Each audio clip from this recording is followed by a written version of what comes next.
وہ اپنا ہاتھ آسمان کی طرف بلند کرتا اور سورج کی تپش میں اس مچھلی کو بھون کر کھا جاتا۔ پیارے دوستو، اوج بن عنق تاریخ میں ایک ایسا شخص تھا جس نے دراز قد اور بے پناہ طاقت کے ساتھ لمبی عمر بھی پائی تھی۔ اس کی عمر تقریباً 3600 سال تھی۔ وہ حضرت آدم علیہ السلام کے زمانے سے حضرت موسیٰ علیہ السلام کے دور تک زندہ رہا، اور حضرت موسیٰ علیہ السلام کے زمانے میں حضرت موسیٰ علیہ السلام نے اس دیو ہیکل شخص کو قتل کیا۔ اس واقعے کا پس منظر کچھ یوں ہے کہ جب بنی اسرائیل کے لوگوں کو اللہ تبارک و تعالیٰ نے فرعون سے نجات بخشی تو حضرت موسیٰ علیہ السلام کو اللہ تبارک و تعالیٰ نے یہ حکم دیا کہ وہ فلسطین پر حملہ کریں اور فلسطین کو فتح کریں، کیونکہ اس وقت اللہ تبارک و تعالیٰ نے فلسطین کی زمین کو بنی اسرائیل کے لوگوں کے لیے مقرر فرما دیا تھا۔ حضرت موسیٰ علیہ السلام نے اپنی قوم کو لیا اور فلسطین پر چڑھائی کے لیے نکل پڑے۔ اس وقت فلسطین کے اندر قوم عمالقہ آباد تھی جن کا سردار اوج بن عنق تھا۔ حضرت موسیٰ علیہ السلام نے اپنے قبیلے کے 12 سرداروں کو چنا اور قوم عمالقہ میں بھیجا تاکہ اس علاقے کی صورتحال سے آگاہی مل سکے۔ جب یہ 12 سردار ملک شام میں پہنچے تو اس وقت وہاں کا حاکم اوج بن عنق تھا۔ پیارے دوستو، اس بات کے اندر کوئی شک نہیں کہ قوم عمالقہ ایک دراز قد قوم تھی۔ جب یہ 12 سردار فلسطین کے قریب پہنچے تو قوم عمالقہ میں سے ایک بندے نے انہیں پکڑ لیا اور ایک گٹھڑی کے اندر باندھ کر ان کو اپنے سردار کے سامنے پیش کیا، اور وہ شخص اوج بن عنق سے کہنے لگا کہ میں نے ان لوگوں کو جاسوسی کرتے ہوئے دیکھا ہے۔ جب یہ 12 سردار اوج بن عنق سے ملے تو اس کی قد و قامت اور جسمانی بناوٹ کو دیکھ کر حیران رہ گئے۔ پھر اس کے بعد ان 12 سرداروں نے اوج بن عنق کو اللہ تبارک و تعالیٰ کا پیغام سنایا اور بتایا کہ ہم جلد ہی اس ملک کو فتح کرنے آ رہے ہیں، اور اللہ تبارک و تعالیٰ کا وعدہ ہے کہ وہ ہم کو فتح عطا فرمائے گا۔ اوج بن عنق یہ بات سن کر غضبناک ہو گیا اور ان سب کو ایک ہاتھ میں پکڑ لیا اور چاہا کہ انہیں چیونٹیوں کی طرح مسل کر ہلاک کر دے۔ مگر جب اوج بن عنق نے ان سرداروں کے چہروں پر خوف دیکھا تو انہیں حقیر مخلوق سمجھ کر چھوڑ دیا، اور اپنے ملک کا ایک پھل جو کہ اتنا بڑا تھا کہ ایک آدمی کے لیے کافی تھا، اوج بن عنق نے وہ پھل ان 12 سرداروں کو دیا اور کہا کہ اپنی قوم کو جا کر دکھا دیں کہ ہمارے یہاں کے پھل بھی اتنے اتنے بڑے ہیں، تم لوگ کس طرح ہمارا مقابلہ کر سکو گے۔ چنانچہ اس طرح وہ 12 سردار اپنی جان بچا کر وہاں سے واپس اپنے ملک کی طرف روانہ ہو گئے۔ جب وہ سردار اپنی قوم میں واپس آئے تو انہوں نے اپنی قوم کو اس وحشت ناک مخلوق کے بارے میں بتایا، جس طرح کہ اللہ تبارک و تعالیٰ قرآن پاک میں ارشاد فرماتا ہے،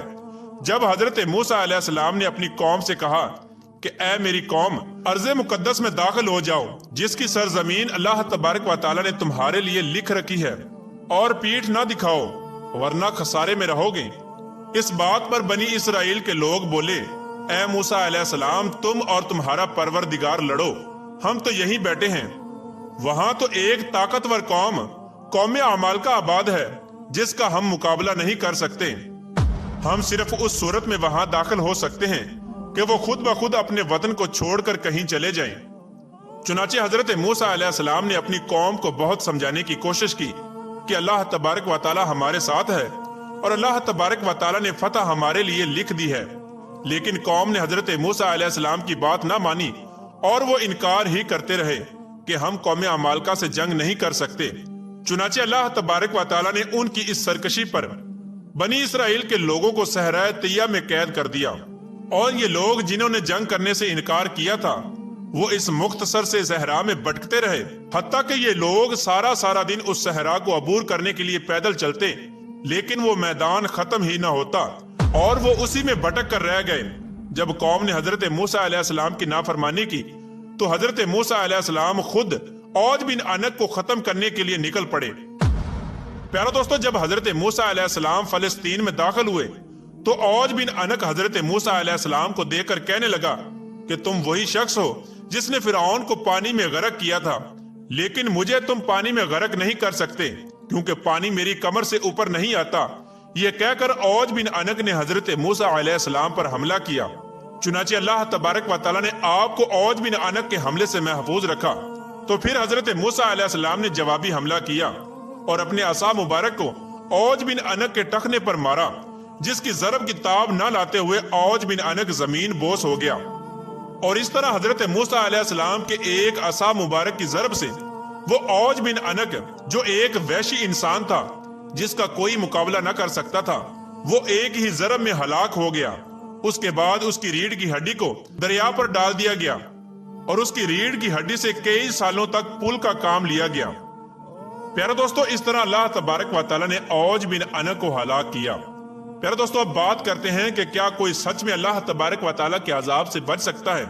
اور کیا حقیقی طور پر اوج بن انک بھی طوفان نوح سے بچا تھا، جبکہ طوفان نوح اللہ تبارک و تعالیٰ کی طرف سے بھیجا ہوا ایک دردناک عذاب تھا۔ پیارے دوستو، اوج بن انک کا طوفان نوح سے بچ جانا،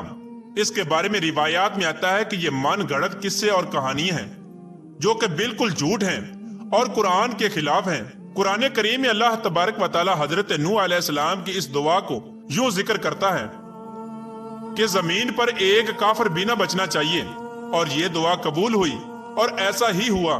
اور ایک دوسرے مقام پر اللہ تبارک و تعالیٰ ارشاد فرماتا ہے، ہم نے نوح کو اور ان کی کشتی والوں کو نجات دی، پھر باقی سب کافروں کو غرق کر دیا۔ پیارے دوستو، ان آیات سے واضح طور پر پتہ چلتا ہے کہ ان لوگوں کے علاوہ جو حضرت نوح علیہ السلام کی کشتی میں سوار تھے، کوئی بھی روئے زمین پر بچ نہ سکا، خواہ وہ کتنا ہی دراز قد انسان کیوں نہ ہو۔ اس وقت حضرت نوح علیہ السلام کی کشتی کے علاوہ کوئی بھی روئے زمین پر باقی نہ رہا، بلکہ سب کچھ ختم ہو گیا اور سب کچھ فنا کر دیا گیا۔ حضرت نوح علیہ السلام کی کشتی پر جو لوگ سوار تھے، پھر اس کے بعد اللہ تبارک و تعالیٰ نے انہی لوگوں سے اور انہی جانوروں سے اس روئے زمین پر ایک نئی زندگی کی بنیاد رکھی، اور آج جو نسل موجود ہے یہ انہی انسانوں میں سے ہے۔ اور اس طرح اللہ تبارک و تعالیٰ نے طوفان نوح کے بعد اس سرزمین کو دوبارہ آباد فرمایا۔ اللہ تبارک و تعالیٰ سے دعا ہے کہ اللہ تبارک و تعالیٰ اپنے تمام تر احکامات پر عمل کرتے ہوئے زندگی گزارنے کی توفیق عطا فرمائے، اور ان تمام تر برائیوں سے ہمیں بچائے جن برائیوں کے اندر پہلی قومیں مبتلا ہو کر ہلاک ہوئی اور اللہ تبارک و تعالیٰ کے دردناک عذابات کی مستحق قرار پائیں۔